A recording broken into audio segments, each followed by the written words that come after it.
Magandang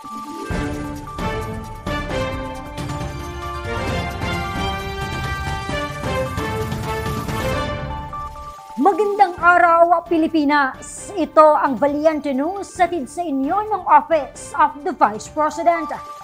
Pinagkalooban ng bagong wheelchair ng OVP Panay and Negros Islands Satellite Office ang isang lola mula sa Bacolod City.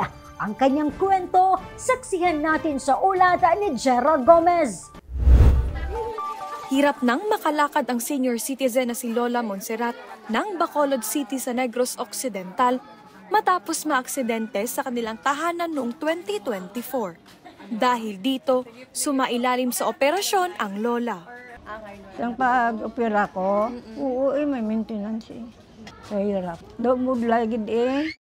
Daw nalipat lang ko bala pero damo mo akong bulong. Dahil sa sitwasyon ng Lola, lumapit sa OVP Panay and Negros Island Satellite Office ang anak nito upang magkaroon ng wheelchair ang kanyang ina. Sa ngayon, mas madali na para kay Lola ang paglilibot sa loob ng kanilang tahanan dahil sa kanyang bagong wheelchair. Nalipay gid ako. Di mayo gid yan nakabuli gid. Kaya bisan wala tao, kung ako lang isa, pwede ko malakat, pwede ko makakalakat. Kaya idiyahan ko na lang nga magbuyong. Dako na bulig, sining wheelchair ko. At sa iba nakabulig ni kay kulam ka mo to sa akon. Hindi ka mo maguya-uya. Akon to pero hindi na akon.